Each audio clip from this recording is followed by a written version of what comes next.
Let's talk about what might just be the most powerful financial institution you've never even heard of, the Bank for International Settlements, or the BIS. Our guide for this deep dive is the incredible book Tower of Basel by Adam Lebor. Now, Lebor is a veteran journalist. We're talking reporting for places like The Economist and The Times. This is a guy who's been on the ground in over 30 countries, covering everything from the fall of communism to the wars in Yugoslavia. So he's the perfect person to give us a real look inside this unbelievably secretive organization. Right off the bat, check out this quote. This isn't from some critic or conspiracy theorist. This is from the bank's very first president, way back in 1931, completely removed from any governmental or political control. Just let that sink in for a second. That one idea, that is the key to understanding everything about this bank. You see, that quote isn't just some old-fashioned mission statement. Nope. It's basically the membership card to what people have called the world's most exclusive club. So let's peek behind the curtain and see who's on the list. Okay, so picture this. Every couple of months, 18 people get together in this big round tower in Basel, Switzerland. And these aren't just any people. We're talking about the heads of the US Federal Reserve, the Bank of England, the European Central Bank, plus their counterparts from places like China, Germany, and India. But according to Lebor's research, the real conversations, the ones that actually matter, happen over dinner. And the number one rule? Total, absolute secrecy. What's said at that table stays at that table. Period. Now, the amount of economic firepower sitting around that single dinner table is it's staggering. The central banks these people run, together, they oversee economies that make up 80% of the entire world's GDP. Think about that. A tiny, unelected group is having secret chats that directly impact almost everyone on the planet. So how on earth did an institution like this even come to exist? To really get a handle on the BIS, we have to rewind the clock all the way back to the chaos right after World War I, because that's where its very unique and, frankly, kind of shocking legal status comes from. So after the war, Germany got hit with this absolutely astronomical bill for war reparations. We're talking 132 billion gold marks. It was a number so massive, there was just no way they could ever pay it back. And the big fear was that if Germany defaulted, it would set off a domino effect and bring the whole global financial system crashing down. They needed a solution, and they needed it fast. And that's when two of the biggest names in finance at the time step onto the scene. On one side, you've got Montagu Norman, the really powerful, kind of eccentric head of the Bank of England. On the other, Hjalmar Schacht, Germany's so-called economic dictator. Now, these guys were on opposite sides of the war, but they shared this incredibly bold idea. What if they created a totally new kind of bank? A bank just for central banks, one that would operate completely above politics, run by smart guys like them. And to make this wild idea a reality, 7 governments actually signed an international treaty, the Hague Convention of 1930. This wasn't just some bank charter. It created a whole new type of legal entity.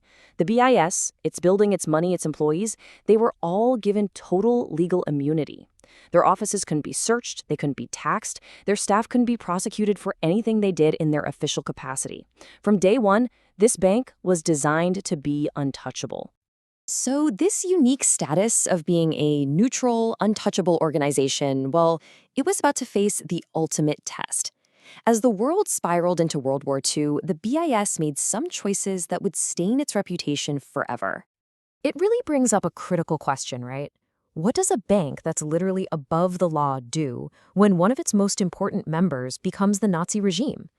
Does it stick to its neutral technical role? Or does that so-called neutrality just become a convenient tool for a criminal government? Lebor's research paints a pretty chilling picture. I mean, the timeline of what happened is just damning. In 1938, right after the Nazis annexed Austria, the BIS helped move Austria's national gold reserves over to the Reichsbank. A year later, it did the exact same thing with gold the Nazis had just looted from Czechoslovakia. And all through the war, it just kept accepting gold plundered from occupied countries like Belgium and the Netherlands. The bank was so obsessed with procedure that, as long as the paperwork looked right, the transaction went through. No questions asked. And this is the most sickening part of the whole story. To the bank, where the gold came from was, not their problem. They were just a middleman. But, as Adam Lebor's book shows, some of that gold passing through the BIS had the most gruesome origin you can imagine. Melted down jewelry, watches, and even gold teeth taken from the victims of Nazi concentration camps. Its precious neutrality became a cover for laundering the profits of genocide. So, after the war, all of this collaboration came to light. The U.S. Treasury Secretary himself called the bank a symbol of Nazi instrumentality. It looked like it was over. The bank's destruction seemed certain. But the BIS turned out to be a master of survival. Get this.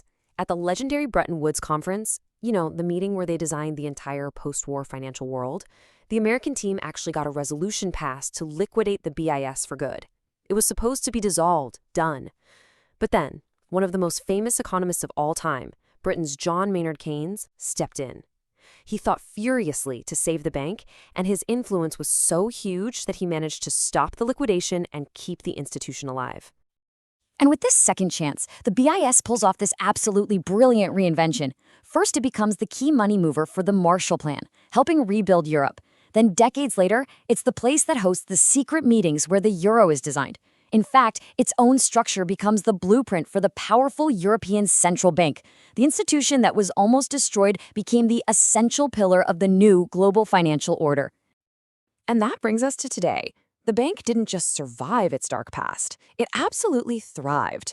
So what role does this incredibly powerful, secretive institution play in our world right now? Today, the BIS is basically the nerve center for all global financial rules. It's home to something called the Basel Committee.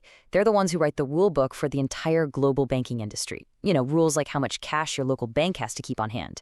It also hosts the Financial Stability Board, which coordinates policy for the G20 countries. And yeah, it's still a bank for central banks, holding their gold and currency. And of course, it still hosts those secret meetings, that exclusive club where the world's financial fate is shaped behind closed doors.